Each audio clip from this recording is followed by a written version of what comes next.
27 दिसंबर है। 4 दिन बाद ही 2021 की शुरुआत होने जा रही है। आज की मन की बात एक प्रकार से 2020 की आखिरी मन की बात है। अगली मन की बात 2021 में प्रारंभ होगी। साथियों, मेरे सामने आपकी लिखी ढेर सारी चिट्ठियां हैं। माईगॉव पर जो आप सुझाव भेजते हैं वो भी मेरे सामने हैं। कितने ही लोगों ने फोन करके अपनी बात बताई है। ज्यादातर संदेशों में बीते हुए वर्ष के अनुभव और 2021 से जुड़े संकल्प है। कोल्हापुर से अंजलि जी ने लिखा है कि नए साल पर हम दूसरों को बधाई देते हैं, शुभकामनाएं देते हैं, तो इस बार हम एक नया काम करें। क्यों न हम अपने देश को बधाई दें, देश को भी शुभकामनाएं दें। अंजलि जी, वाकई बहुत ही अच्छा विचार है। हमारा देश 2021 में सफलताओं के नए शिखर छुए, दुनिया में भारत की पहचान और सशक्त हो, इसकी कामना से बड़ा और क्या हो सकता है। साथियों, नमो ऐप पर मुंबई के अभिषेक जी ने एक मैसेज पोस्ट किया है। उन्होंने लिखा है कि 2020 ने जो जो दिखा दिया, जो जो सिखा दिया, वो कभी सोचा ही नहीं था। कोरोना से जुड़ी तमाम बातें उन्होंने लिखी हैं। इन चिट्ठियों में, इन संदेशों में मुझे एक बात जो कॉमन नजर आ रही है, खास नजर आ रही है, वो मैं आज आपसे शेयर करना चाहूंगा।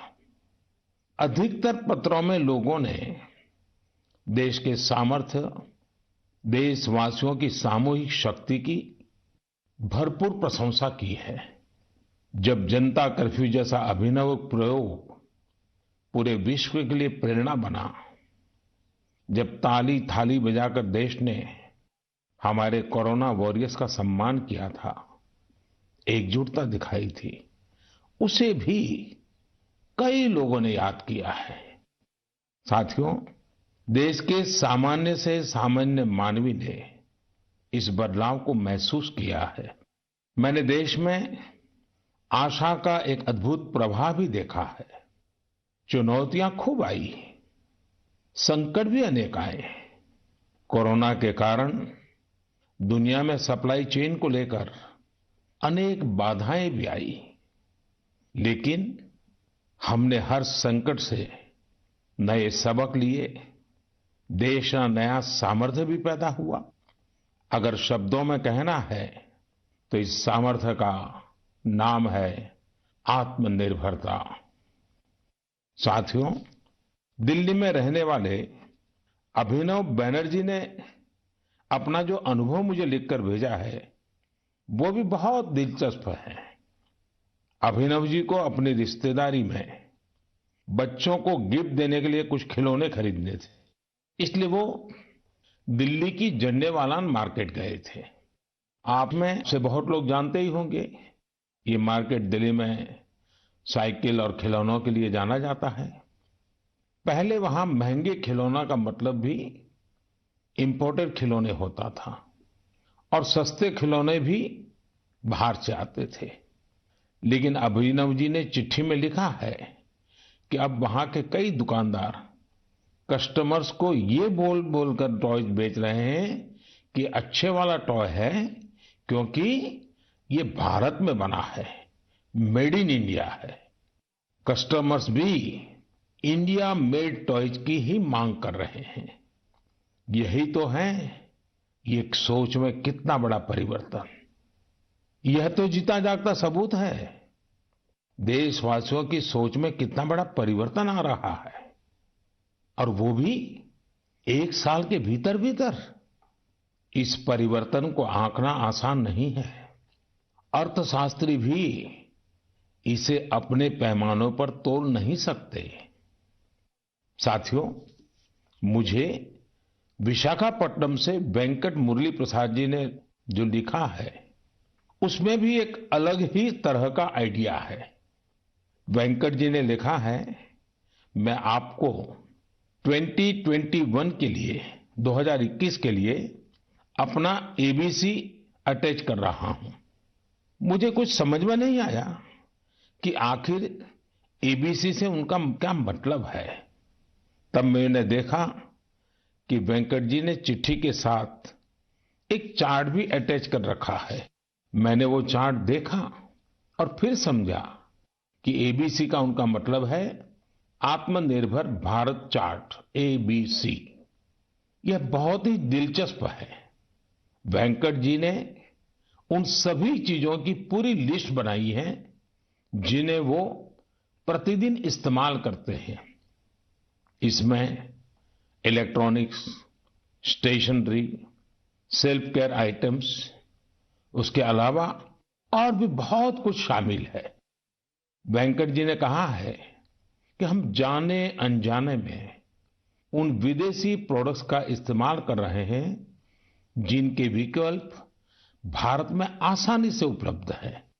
अब उन्होंने कसम खाई है कि मैं उसी प्रोडक्ट का इस्तेमाल करूंगा जिनमें हमारे देशवासियों की मेहनत और पसीना लगा हो।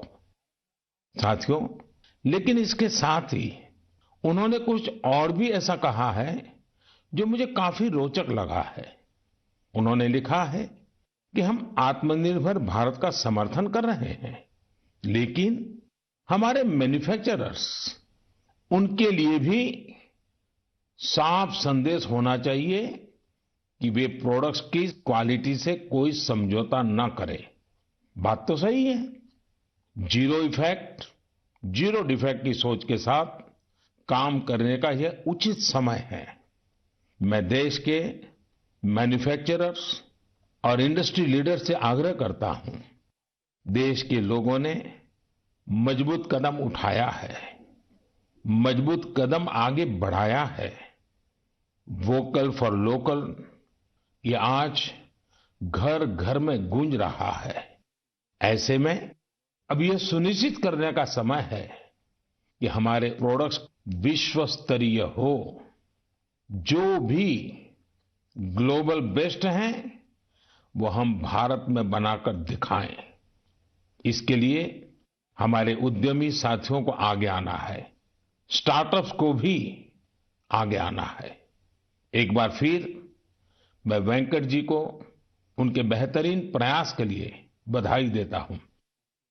साथियों, हमें इस भावना को बनाए रखना है, बचाए रखना है और बढ़ाते ही रहना है। मैंने पहले भी कहा है और फिर मैं देशवासियों से आग्रह करूंगा, आप भी एक सूची बनाएं।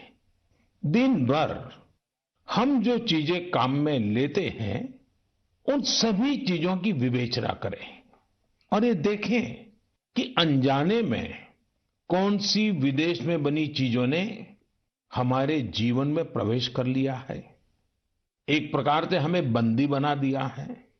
इनके भारत में बने विकल्पों का पता करें और ये भी तय करें कि आगे से भारत में बने, भारत के लोगों के मेहनत से, पसीने से बने उत्पादों का हम इस्तेमाल करें। आप हर साल न्यू ईयर रिजोल्यूशन लेते हैं। इस बार एक रिजोल्यूशन अपने देश के लिए भी जरूर लेना है। मेरे प्यारे देशवासियों, हमारे देश में आतताइयों से, अत्याचारियों से देश की हजारों साल पुरानी संस्कृति, सभ्यता, हमारे रीति रिवाज को बचाने के लिए कितने बड़े बलिदान दिए गए हैं। आज उन्हें याद करने का भी दिन है। आज के ही दिन गुरु गोविंद सिंह जी के पुत्रों साहिबजादे जोरावर सिंह और फतेह सिंह को दीवार में जिंदा चुनवा दिया गया था। अत्याचारी चाहते थे कि साहिबजादे अपनी आस्था छोड़ दे, महान गुरु परंपरा की सीख छोड़ दे, लेकिन हमारे साहिबजादों ने इतनी कम उम्र में भी गजब का साहस दिखाया, इच्छा शक्ति दिखाई। दीवार में चुने जाते समय पत्थर लगते रहे, दीवार ऊंची होती रही, मौत सामने मंडरा रही थी, लेकिन फिर भी वो टस से मस नहीं हुए। आज ही के दिन गुरु गोविंद सिंह जी की माता जी, माता गुजरी ने भी शहादत दी थी। करीब एक सप्ताह पहले श्री गुरु तेग बहादुर जी की भी शहादत का दिन था। मुझे यहां दिल्ली के गुरुद्वारा रकाबगंज जाकर गुरु तेग बहादुर जी को श्रद्धा सुमन अर्पित करने का, मत्था टेकने का अवसर मिला। इसी महीने श्री गुरु गोविंद सिंह जी से प्रेरित अनेक लोग जमीन पर सोते हैं। लोग श्री गुरु गोविंद सिंह जी के परिवार के लोगों के द्वारा दी गई शहादत को बड़ी भावपूर्ण अवस्था में याद करते हैं। इस शहादत ने संपूर्ण मानवता को, देश को नई सीख दी। इस शहादत ने हमारी सभ्यता को सुरक्षित रखने का महान कार्य किया। हम सब इस शहादत के कर्जदार हैं। एक बार फिर मैं श्री गुरु तेग बहादुर जी, माता गुजरी जी, गुरु गोविंद सिंह जी और चारों साहिबजादों की शहादत को नमन करता हूं। ऐसे ही अनेकों शहादतों ने भारत के आज के स्वरूप को बचाए रखा है, बनाए रखा है।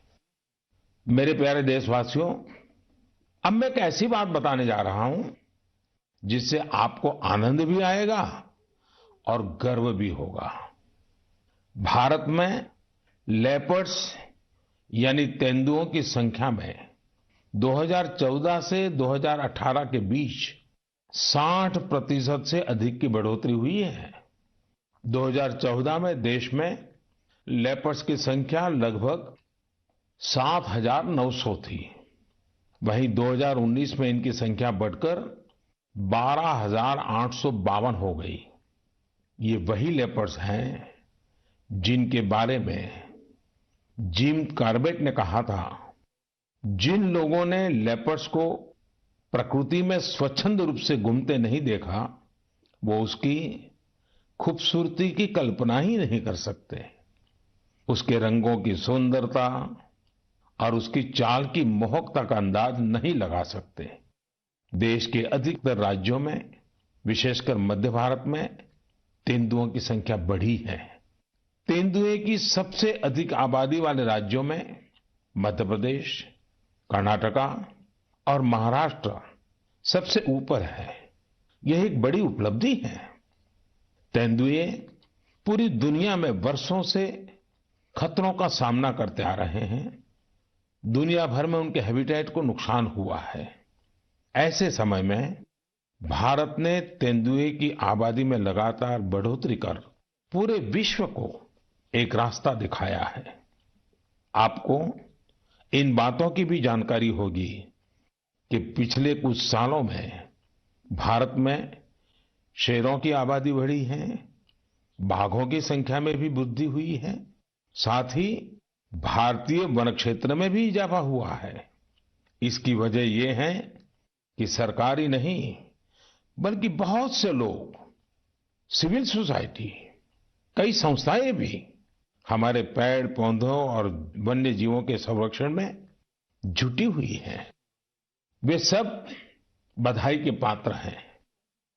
साथियों, मैंने तमिलनाडु के कोयम्बटूर में एक हृदयस्पर्शी प्रयास के बारे में पढ़ा। आपने भी सोशल मीडिया पर इसके विजुअल्स देखे होंगे। हम सब ने इंसानों वाली व्हीलचेयर देखी है, लेकिन कोयम्बटूर की एक बेटी गायत्री ने अपने पिताजी के साथ एक पीड़ित डॉग के लिए व्हीलचेयर बना दी।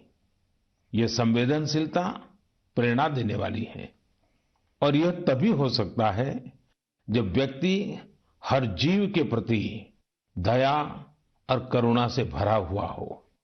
दिल्ली एनसीआर और देश के दूसरों शहरों में ठिठुरती ठंड के बीच बेघर पशुओं की देखभाल के लिए कई लोग बहुत कुछ कर रहे हैं। वे उन पशुओं के खाने पीने और उनके लिए स्वेटर और बिस्तर तक का इंतजाम करते हैं। कुछ लोग तो ऐसे हैं जो रोजाना सैकड़ों की संख्या में ऐसे पशुओं के लिए भोजन का इंतजाम करते हैं। ऐसे प्रयास की सराहना होनी चाहिए। कुछ इसी प्रकार के नेक प्रयास उत्तर प्रदेश के कौशाम्बी में भी किए जा रहे हैं। वहां जेल में बंद कैदी गायों को ठंड से बचाने के लिए पुराने और फटे कंबलों से कवर बना रहे हैं। इन कंबलों को कौशाम्बी समेत दूसरे जिलों की जेलों से एकत्र किया जाता है और फिर उन्हें सिलकर गौशाला भेज दिया जाता है। कौशाम्बी जेल के कैदी हर सप्ताह अनेकों कवर तैयार कर रहे हैं। आइए दूसरों की देखभाल के लिए सेवा भाव से भरे इस प्रकार के प्रयासों को प्रोत्साहित करें। यह वास्तव में एक ऐसा सत्कार्य है जो समाज की संवेदनाओं को सशक्त करता है। मेरे प्यारे देशवासियों, अब जो पत्र मेरे सामने है उसमें 2 बड़े फोटो है। ये फोटो एक मंदिर के हैं और बिफोर और आफ्टर के हैं। इन फोटो के साथ जो पत्र है उसमें युवाओं की एक ऐसी टीम के बारे में बताया गया है जो खुद को युवा ब्रिगेड कहती है। दरअसल इस युवा ब्रिगेड ने कर्नाटका में श्रीरंगपट्टनम के पास स्थित वीरभद्र स्वामी नाम के एक प्राचीन शिव मंदिर का कायाकल्प कर दिया। मंदिर में हर तरफ घास फूस और झाड़ियां भरी हुई थी, इतनी कि राहगीर भी नहीं बता सकते थे कि यहां एक मंदिर है। एक दिन कुछ पर्यटकों ने इस भूले बिसरे मंदिर का एक वीडियो सोशल मीडिया पर पोस्ट कर दिया।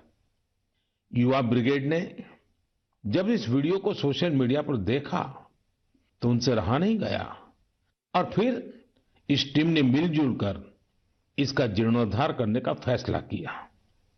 उन्होंने मंदिर परिसर में उगाई कंटीली झाड़ियां, घास और पौधों को हटाया। जहां मरम्मत और निर्माण की आवश्यकता थी वो किया। उनके अच्छे काम को देखते हुए स्थानीय लोगों ने भी मदद के हाथ बढ़ाए। किसी ने सीमेंट दिया तो किसी ने पेंट। ऐसी कई और चीजों के साथ लोगों ने अपना अपना योगदान किया। ये सभी युवा कई अलग तरह के प्रोफेशन से जुड़े हैं। ऐसे में उन्होंने वीकेंड्स के दौरान समय निकाला और मंदिर के लिए कार्य किया। युवाओं ने मंदिर में दरवाजा लगवाने के साथ साथ बिजली का कनेक्शन भी लगवाया। इस प्रकार उन्होंने मंदिर के पुराने वैभव को फिर से स्थापित करने का काम किया। जुनून और दृढ़ निश्चय ऐसी 2 चीजें हैं जिनसे लोग हर लक्ष्य प्राप्त कर सकते हैं। जब मैं भारत के युवाओं को देखता हूं तो खुद को आनंदित और आश्वस्त महसूस करता हूं। आनंदित और आश्वस्त इसलिए क्योंकि मेरे देश के युवाओं में कैन डू की अप्रोच है और विल डू की स्पिरिट है। उनके लिए कोई भी चुनौती बड़ी नहीं है, कुछ भी उनकी पहुंच से दूर नहीं है। मैंने तमिलनाडु की एक टीचर के बारे में पढ़ा। उनका नाम हेमलता एन.के है, जो विडुपुरम के एक स्कूल में दुनिया की सबसे पुरानी भाषा तमिल पढ़ाती है। कोविड-19 महामारी भी उनके अध्यापन के काम में आड़े नहीं आ पाई। हां, उनके सामने चुनौतियां जरूर थी, लेकिन उन्होंने एक इनोवेटिव रास्ता निकाला। उन्होंने कोर्स के सभी 53 चैप्टर्स को रिकॉर्ड किया, एनिमेटेड वीडियो तैयार किए और इन्हें एक पेन ड्राइव में लेकर अपने स्टूडेंट्स को बांट दिए। इससे उनके स्टूडेंट्स को बहुत मदद मिली। वो चैप्टर्स को विजुअली भी समझ पाए। इसके साथ ही वे अपने स्टूडेंट्स से टेलीफोन पर भी बात करती रही। इससे स्टूडेंट्स के लिए पढ़ाई काफी रोचक हो गई। देश भर में कोरोना के समय में टीचर्स ने जो इनोवेटिव तरीके अपनाए, जो कोर्स मटेरियल क्रिएटिविटी तैयार किया है, वो ऑनलाइन पढ़ाई के इस दौर में अमूल्य है। मेरा सभी टीचर से आग्रह है कि कि वो इन कोर्स मटेरियल को शिक्षा मंत्रालय के दीक्षा पोर्टल पर जरूर अपलोड करें। इससे देश के दूर दराज वाले इलाकों में रह रहे छात्र छात्राओं को काफी लाभ होगा। साथियों, आइए अब बात करते हैं झारखंड की कोरवा जनजाति के हीरामन जी की। हीरामन जी गढ़वा जिले के सिंजो गांव में रहते हैं। आपको ये जानकर हैरानी होगी कि कोरवा जनजाति की आबादी महज 6,000 है, जो शहरों से दूर पहाड़ों और जंगलों में निवास करती हैं। अपने समुदाय की संस्कृति और पहचान को बचाने के लिए हीरामन जी ने एक बीड़ा उठाया है।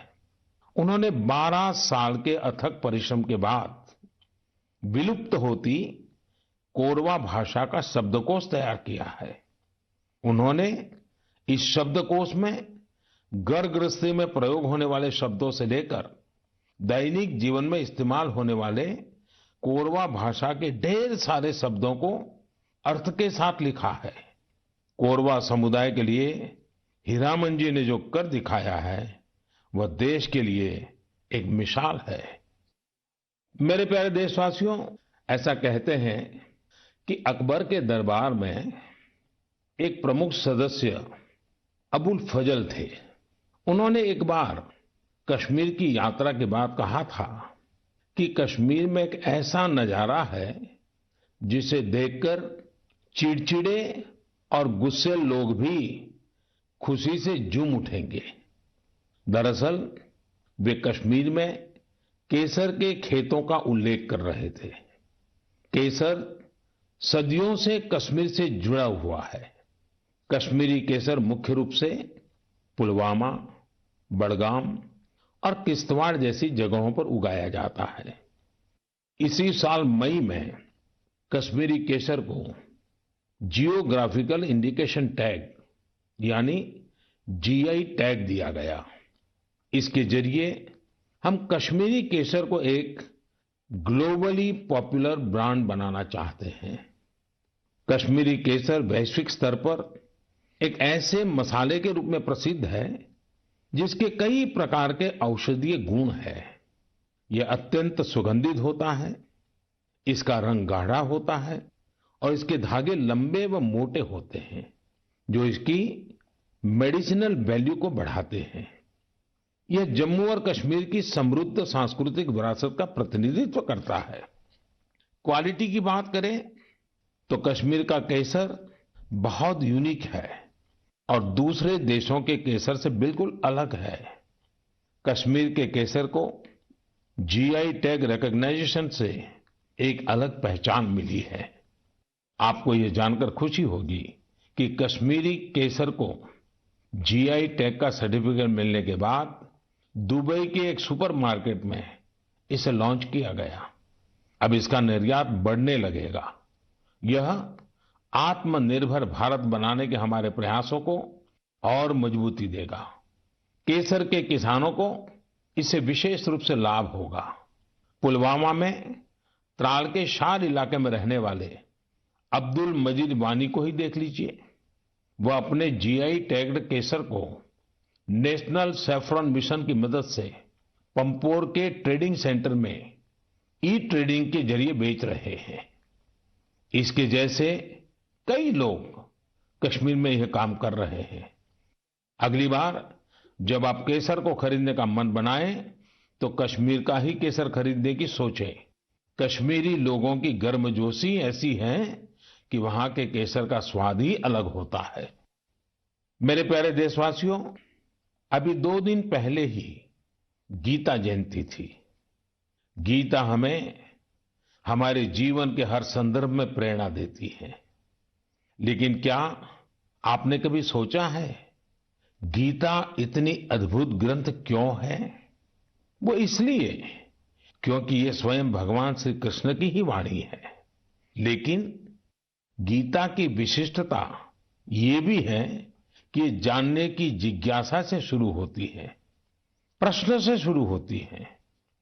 अर्जुन ने भगवान से प्रश्न किया, जिज्ञासा की, तभी तो गीता का ज्ञान संसार को मिला।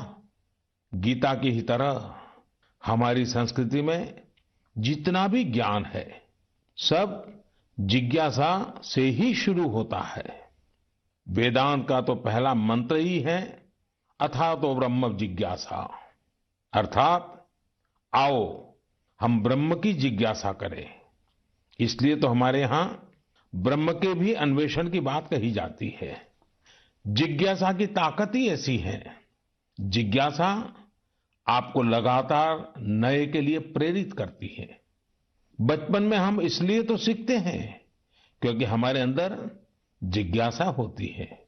यानी जब तक जिज्ञासा है तब तक जीवन है। जब तक जिज्ञासा है तब तक नया सीखने का क्रम जारी है। इसमें कोई उम्र, कोई परिस्थिति मायने ही नहीं रखती। जिज्ञासा की ऐसी ही ऊर्जा का एक उदाहरण मुझे पता चला तमिलनाडु के बुजुर्ग श्री टी श्रीनिवासाचार्य स्वामी जी के बारे में। श्री टी श्रीनिवासाचार्य स्वामी जी 92 साल के हैं, 92 इयर्स। वो इस उम्र में भी कंप्यूटर पर अपनी किताब लिख रहे हैं, वो भी खुद ही टाइप करके। आप सोच रहे होंगे कि किताब लिखना तो ठीक है, लेकिन श्रीनिवासाचार्य जी के समय पर तो कंप्यूटर रहा ही नहीं होगा। फिर उन्होंने कंप्यूटर कब सीखा? ये बात सही है कि उनके कॉलेज के समय में कंप्यूटर नहीं था, लेकिन उनके मन में जिज्ञासा और आत्मविश्वास अभी भी उतना ही है जितना अपनी युवावस्था में था। दरअसल श्रीनिवासाचार्य स्वामी जी संस्कृत और तमिल के विद्वान हैं। वो अब तक करीब 16 आध्यात्मिक ग्रंथ भी लिख चुके हैं। लेकिन कंप्यूटर आने के बाद उन्हें जब लगा कि अब तो किताब लिखने और प्रिंट होने का तरीका बदल गया है, तो उन्होंने 86 साल की उम्र में, 86 की उम्र में कंप्यूटर सीखा, अपने लिए जरूरी सॉफ्टवेयर सीखे। अब वो अपनी किताब पूरी कर रहे हैं। साथियों, श्री टी श्रीनिवासाचार्य स्वामी जी का जीवन इस बात का प्रत्यक्ष प्रमाण है कि जीवन तब तक ऊर्जा से भरा रहता है जब तक जीवन में जिज्ञासा नहीं मरती है, सीखने की चाह नहीं मरती है।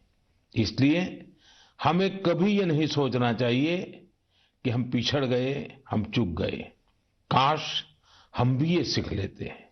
हमें ये भी नहीं सोचना चाहिए कि हम नहीं सीख सकते या आगे नहीं बढ़ सकते। मेरे प्यारे देशवासियों, अभी हम जिज्ञासा से कुछ नया सीखने और करने की बात कर रहे थे। नए साल पर नए संकल्पों की भी बात कर रहे थे। लेकिन कुछ लोग ऐसे भी होते हैं जो लगातार कुछ न कुछ नया करते रहते हैं, नए नए संकल्पों को सिद्ध करते रहते हैं। आपने भी अपने जीवन में महसूस किया होगा, जब हम समाज के लिए कुछ करते हैं तो बहुत कुछ करने की ऊर्जा समाज हमें खुद ही देता है। सामान्य सी लगने वाली प्रेरणाओं से बहुत बड़े काम भी हो जाते हैं। ऐसे ही एक युवा है श्रीमान प्रदीप सांगवान। गुरुग्राम के प्रदीप सांगवान 2016 से हीलिंग हिमालय नाम से अभियान चला रहे हैं। वो अपनी टीम और वॉलंटियर्स के साथ हिमालय के अलग अलग इलाकों में जाते हैं और जो प्लास्टिक कचरा टूरिस्ट वहां छोड़कर आते हैं वो साफ करते हैं। प्रदीप जी अब तक हिमालय की अलग अलग टूरिस्ट लोकेशन से टनों प्लास्टिक साफ कर चुके हैं। इसी तरह कर्नाटका के एक युवा दंपति है अनुदीप और मीनूषा। अनुदीप और मीनूषा ने अभी पिछले महीने नवंबर में ही शादी की है। शादी के बाद बहुत से युवा घूमने फिरने जाते हैं, लेकिन इन दोनों ने कुछ अलग किया। ये दोनों हमेशा देखते थे कि लोग अपने घर से बाहर घूमने तो जाते हैं, लेकिन जहां जाते हैं वहीं ढेर सारा कूड़ा कचरा छोड़कर आ जाते हैं। लेकिन जहां जाते हैं वहीं ढेर सारा कूड़ा कचरा छोड़कर आ जाते हैं। कर्नाटका के सोमेश्वर बीच पर भी यही स्थिति थी। अनुदीप और मीनूषा ने तय किया कि वो सोमेश्वर बीच पर लोग जो कचरा छोड़कर गए हैं उसे साफ करेंगे। दोनों पति पत्नी ने शादी के बाद अपना पहला संकल्प यही लिया। दोनों ने मिलकर समंदर तट का काफी कचरा साफ कर डाला। अनुदीप ने अपने इस संकल्प के बारे में सोशल मीडिया पर भी शेयर किया। फिर क्या था, उनकी इतनी शानदार सोच से प्रभावित होकर ढेर सारे युवा उनके साथ आकर जुड़ गए। आप जानकर हैरान रह जाएंगे, इन लोगों ने मिलकर सोमेश्वर बीच से 800 किलो से ज्यादा कचरा साफ किया है। साथियों, इन प्रयासों के बीच हमें ये भी सोचना है कि ये कचरा इन बीचीज पर, इन पहाड़ों पर पहुंचता कैसे है। आखिर हम में से ही कोई लोग ये कचरा वहां छोड़कर आते हैं। हमें प्रदीप और अनुदीप मिनुसा की तरह सफाई अभियान चलाना चाहिए, लेकिन उससे भी पहले हमें ये संकल्प भी लेना चाहिए कि हम कचरा फैलाएंगे ही नहीं। आखिर स्वच्छ भारत अभियान का भी तो पहला संकल्प यही है। हाँ, एक और बात मैं आपको याद दिलाना चाहता हूं। कोरोना की वजह से इस साल इसकी चर्चा उतनी हो नहीं पाई है। हमें देश को सिंगल यूज प्लास्टिक से मुक्त करना ही है। ये भी 2021 के संकल्पों में से एक है। आखिर में मैं आपको नए वर्ष के लिए बहुत बहुत शुभकामनाएं देता हूं। आप खुद स्वस्थ रहिए, अपने परिवार को स्वस्थ रखिए। अगले वर्ष जनवरी में नए विषयों पर मन की बात होगी। बहुत बहुत धन्यवाद।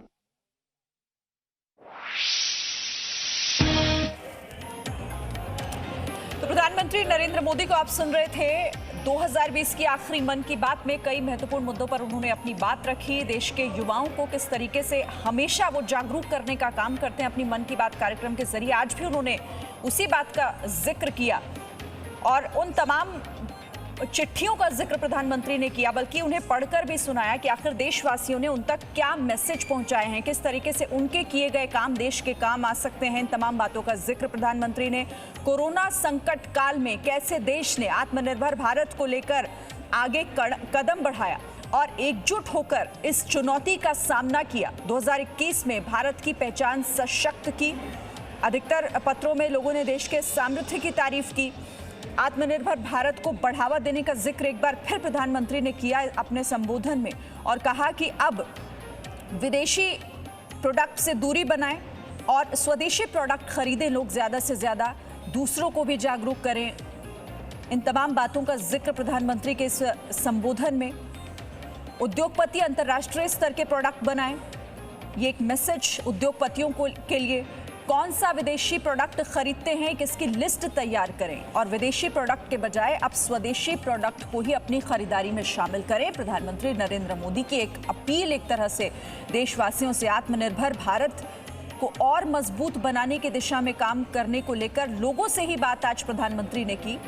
साथ ही वन्यजीव संरक्षण को लेकर प्रधानमंत्री ने कहा कि तेंदुओं की संख्या दोगुनी हुई है। पिछले कुछ सालों में शेर, बाघ की संख्या बढ़ी है और बल्कि जो देश में वन्यजीव संरक्षण को लेकर काम हो रहा है उसे दुनिया देख रही है। जुनून और दृढ़ निश्चय से कोई भी लक्ष्य हासिल किया जा सकता है। ये मैसेज युवाओं के लिए था कि कोई भी लक्ष्य मुश्किल नहीं होता, नामुमकिन नहीं होता। एक नया नारा आज प्रधानमंत्री ने दिया कि कैन डू विल डू का नारा प्रधानमंत्री नरेंद्र मोदी ने दिया। जब जनता कर्फ्यू जैसा अभिनव प्रयोग पूरे विश्व के लिए प्रेरणा बना, जब ताली थाली बजाकर देश ने हमारे कोरोना वॉरियर्स का सम्मान किया था, एकजुटता दिखाई थी, उसे भी कई लोगों ने याद किया है।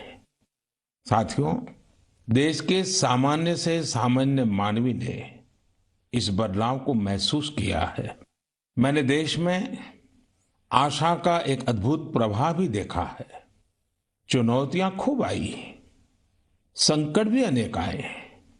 कोरोना के कारण दुनिया में सप्लाई चेन को लेकर अनेक बाधाएं भी आई, लेकिन हमने हर संकट से नए सबक लिए, देश का नया सामर्थ्य भी पैदा हुआ। अगर शब्दों में कहना है तो इस सामर्थ्य का नाम है आत्मनिर्भरता। दिल्ली में रहने वाले अभिनव बैनर्जी ने अपना जो अनुभव मुझे लिखकर भेजा है वो भी बहुत दिलचस्प है। अभिनव जी को अपनी रिश्तेदारी में बच्चों को गिफ्ट देने के लिए कुछ खिलौने खरीदने थे, इसलिए वो दिल्ली की झंडेवालान मार्केट गए थे। आप में से बहुत लोग जानते ही होंगे, ये मार्केट दिल्ली में साइकिल और खिलौनों के लिए जाना जाता है। पहले वहां महंगे खिलौना का मतलब भी इंपोर्टेड खिलौने होता था और सस्ते खिलौने भी बाहर से आते थे। लेकिन अभिनव जी ने चिट्ठी में लिखा है कि अब वहां के कई दुकानदार कस्टमर्स को ये बोल बोलकर टॉय बेच रहे हैं कि अच्छे वाला टॉय है क्योंकि ये भारत में बना है, मेड इन इंडिया है। कस्टमर्स भी इंडिया मेड टॉयज की ही मांग कर रहे हैं। यही तो है ये सोच में कितना बड़ा परिवर्तन। यह तो जीता जागता सबूत है देशवासियों की सोच में कितना बड़ा परिवर्तन आ रहा है, और वो भी 1 साल के भीतर भीतर। इस परिवर्तन को आंकना आसान नहीं है। अर्थशास्त्री भी इसे अपने पैमानों पर तोल नहीं सकते। साथियों, मुझे विशाखापट्टनम से वेंकट मुरली प्रसाद जी ने जो लिखा है उसमें भी एक अलग ही तरह का आइडिया है।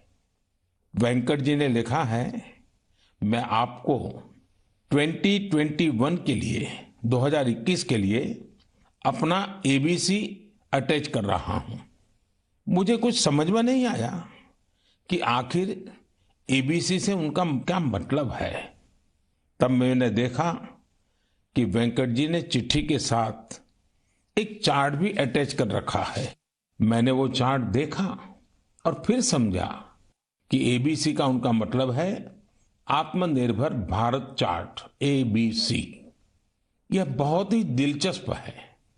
वेंकट जी ने उन सभी चीजों की पूरी लिस्ट बनाई है जिन्हें वो प्रतिदिन इस्तेमाल करते हैं। इसमें electronics, stationery, self care items, उसके अलावा और भी बहुत कुछ शामिल है।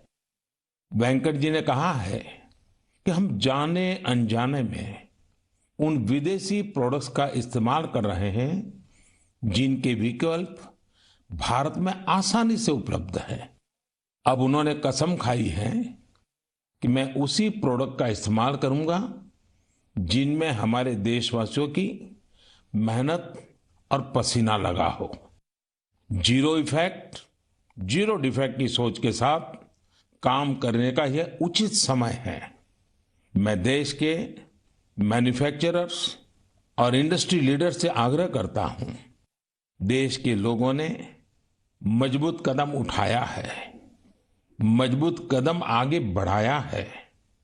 वोकल फॉर लोकल ये आज घर घर में गूंज रहा है। ऐसे में अब यह सुनिश्चित करने का समय है कि हमारे प्रोडक्ट्स विश्व स्तरीय हो। जो भी ग्लोबल बेस्ट हैं वो हम भारत में बनाकर दिखाएं। Presenting B News app, available on Google Play and App Store. Download it now.